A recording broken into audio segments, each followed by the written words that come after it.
প্রিয় শিক্ষার্থীরা, আজ আমি তোমাদেরকে উপস্থাপনা করব সেট কত প্রকার বা সেট কোন কোন পদ্ধতিতে প্রকাশ করা হয়। তো আমরা জানি সেট প্রকাশের পদ্ধতি হচ্ছে দুইটি। তো একটি হচ্ছে তালিকা পদ্ধতি, আরেকটা হচ্ছে সেট গঠন পদ্ধতি, মানে একটা গাঠনিক থাকবে আর কি। তো সেটের প্রতিটি উপাদানকে সাধারণত দ্বিতীয় বন্ধনী দ্বারা আবদ্ধ করা হয়, অন্য কোনো ব্র্যাকেট থাকে না, দ্বিতীয় ব্র্যাকেট। তো সেকেন্ড ব্র্যাকেট দ্বারা প্রকাশ করা হয়।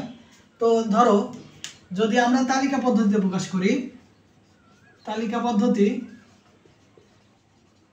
তাহলে ধরো এর উপাদান যদি 1 2 3 4 ডিরেক্ট এটাই লিখতে হয়। আর এটা হচ্ছে তালিকা পদ্ধতিতে। আর যদি সেট গঠন পদ্ধতিতে লেখা হয়, ধরো আমাদের মৌলিক সংখ্যা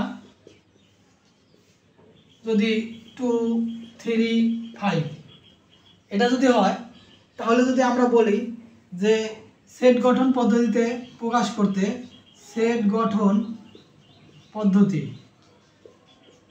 তাহলে দেখো এটা যদি এর সদস্য হয়, তাহলে x belongs to a এবং such that এখানে দেখো মৌলিক সংখ্যা কত, 2 থেকে এই x এর মান, মানে এই সদস্যগুলোকে তখন তালিকা পদ্ধতি প্রকাশ করতে হলে x ধরা লাগে।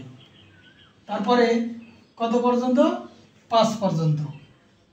তাহলে এটা হলো সেট গঠন পদ্ধতি। এ থেকে বোঝায় যে এই এর উপাদান মানে এই x এর মানগুলো 2 থেকে 5 পর্যন্ত। তাহলে 2 থেকে 5 পর্যন্ত কি আসে, মৌলিক সংখ্যাগুলো হচ্ছে 2 3 5।